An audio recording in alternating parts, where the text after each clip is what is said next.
Selamat pagi, selamat siang, atau mungkin selamat malam kepada teknologi kami ucapkan. Di sini saya sebagai moderator kelompok 6, dan di sini kami dari kelompok 6 ingin mempresentasikan lampiran kosakata dan nama botani untuk mata kuliah Bahasa Sanskerta. Namun sebelumnya, alangkah baiknya jika saya memperkenalkan anggota-anggota kelompok 6 ini. Boleh slide selanjutnya? Yang pertama ada Ilham Rimba Saputra, lalu ada saya sendiri Arifah Syakola Hayanisa, ada Belvans Deonanda, ada Cici Ramadhani yang kebetulan pada kesempatan ini tidak dapat menghadiri presentasi, serta ada Nistina Arifah Ramadhania. Boleh slide selanjutnya? Yang pertama kita akan membahas pendahuluan. Jadi bahasa Sanskerta adalah bahasa klasik kuno yang berasal dari India dan termasuk dalam rumpun bahasa Indo-Eropa. Bahasa Sanskerta menjadi bahasa suci dalam agama Hindu, Buddha, dan Jainisme. Oleh karena itu, bahasa Sanskerta disebut sebagai bahasa para dewa, karena terdapat di dalam kitab suci agama-agama tersebut. Bahasa Sanskerta tersebar ke berbagai penjuru dunia, sehingga sering disebut Mother of Languages atau induk dari semua bahasa. Boleh slide selanjutnya? Selanjutnya adalah penjelasan bahasa Sanskerta di Indonesia yang akan dijelaskan oleh teman saya, Belvans. Kepada Belvans, dipersilakan. Oke, terima kasih Arifah atas kesempatannya. Saya di sini akan menjelaskan tentang bahasa Sanskerta di Indonesia. Dalam Sanskrit in Indonesia tahun 1152, dan Gundi menjelaskan bahwa bahasa Sanskerta masuk ke Indonesia bukan melalui penjajahan, melainkan lewat kontak budaya yang berlangsung damai, terutama melalui perdagangan dan penyebaran agama Hindu-Buddha sejak abad pertama Masehi. Para pedagang, Brahmana, dan misionaris dari India membawa serta bahasa dan ajaran agama mereka ke Nusantara. Sanskerta digunakan terutama dalam konteks keagamaan, sastra, dan ucapan resmi, bukan sebagai bahasa sehari-hari.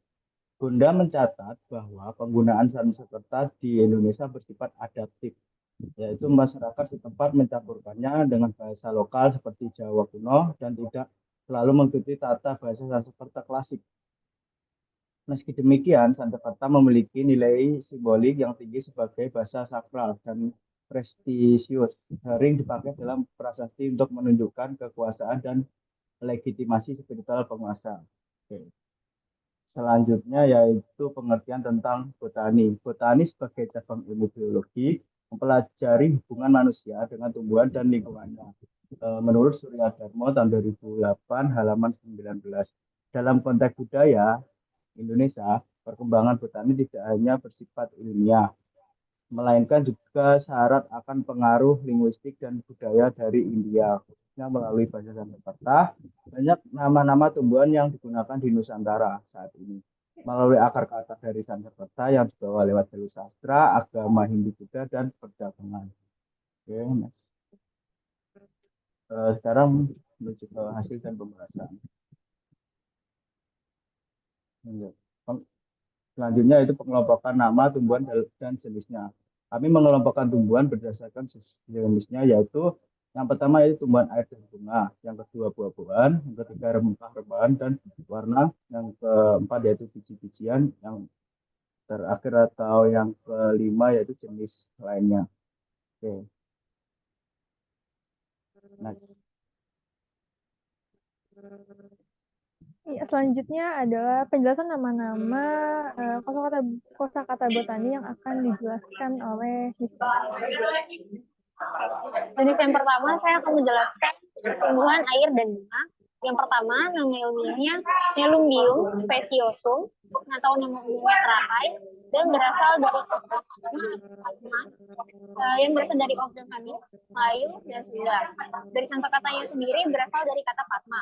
Yang kedua ada Nymphaea Sinai atau lotus biru yang berasal dari kata lot pala atau nilot para.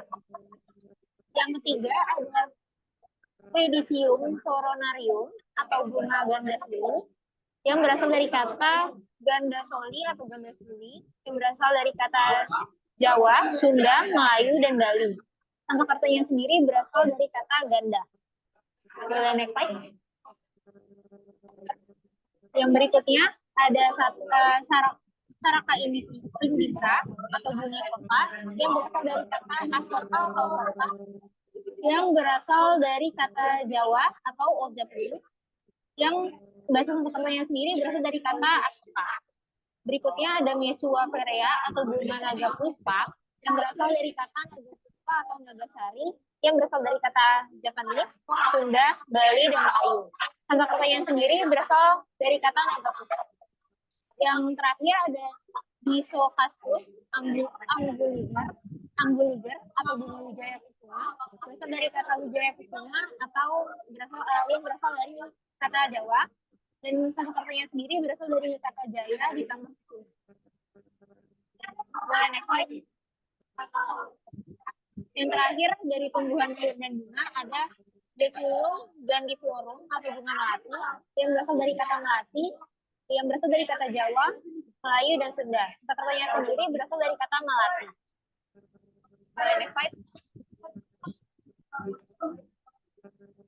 Yang berikutnya jenis kedua ada buah-buahan. Yang pertama ada Vitis vinifera atau anggur berasal dari kata drakta atau yang berasal dari Japanese. Sanskertanya sendiri berasal dari kata drakta. Yang kedua ada Punica granatum yaitu buah delima atau kata dalima atau delima berasal dari kata Melayu, Javanese, Bali, dan Sunda. Asalnya Sanskerta berasal dari kata delima.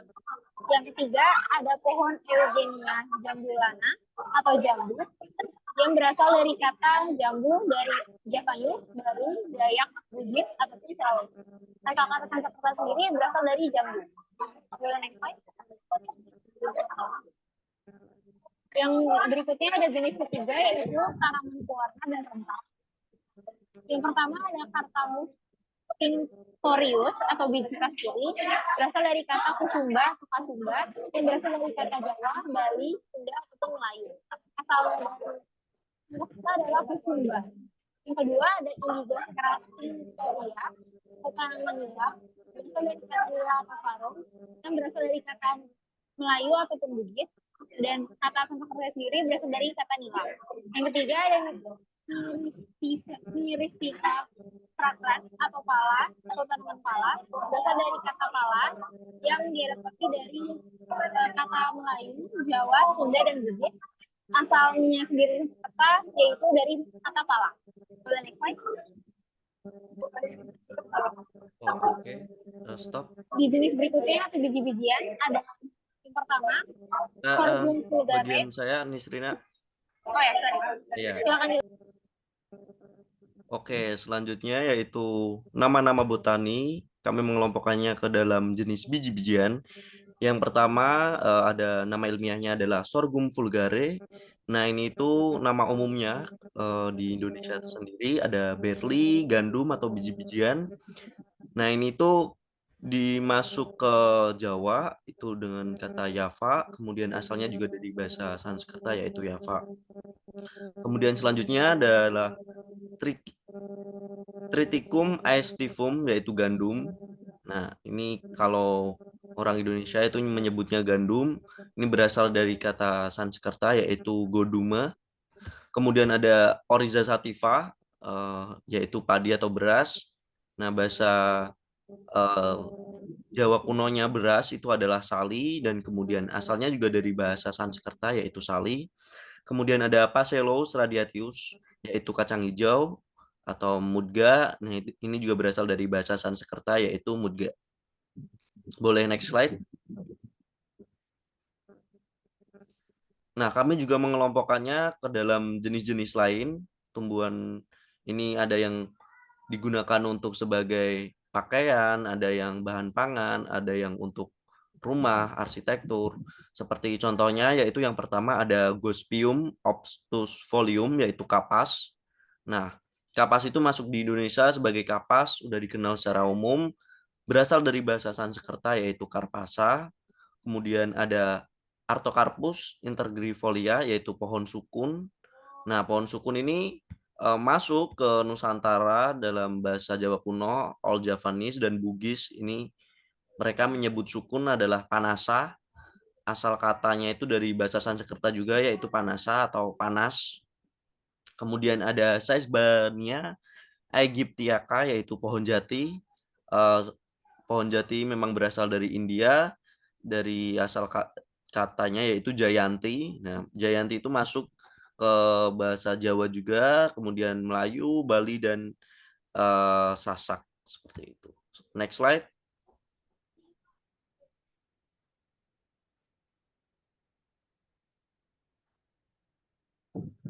Selanjutnya yaitu ada Caesbania grandiflora, yaitu pohon gala-gala. Nah, ini berasal dari bahasa Sanskerta juga, yaitu gala. Kemudian ada tumbuhan paper beetle atau sirih. Ini dalam bahasa di Nusantara menyebutnya tambula, berasal dari bahasa Sanskerta juga, yaitu tambula yang berarti sirih. Kemudian ada Lagenaria vulgaris, yaitu labu. Nah, dalam bahasa Jawa kuno, kemudian bahasa Melayu itu mereka juga menyebutnya alabu atau labu. Nah, ini itu berasal dari bahasa Sanskerta yaitu alabu. Next slide. Oke, kesimpulan Baik, akan dibacakan oleh Arifa. Silakan. baik. Terima kasih Belvan, Zania, dan Ilham telah memberikan penjelasan tentang kosakata botani dalam bahasa Sanskerta. Jadi berikut kesimpulan yang dapat saya sampaikan bahwa bahasa Sanskerta adalah bahasa Jawa kuno dari India yang berperan penting dalam penyebaran budaya ke Nusantara, terutama lewat agama Hindu-Buddha dan perdagangan. Pengaruhnya terlihat dalam nama-nama tumbuhan di Indonesia yang banyak berasal dari kata-kata Sanskerta.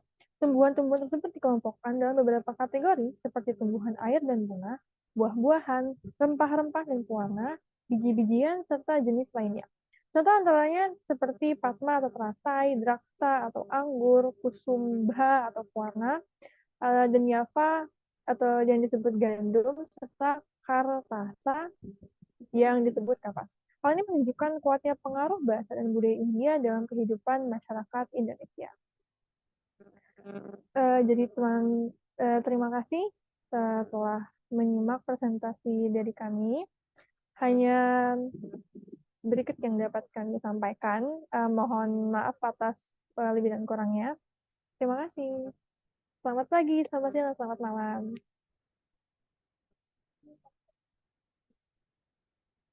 Sudah dimatikan recordnya.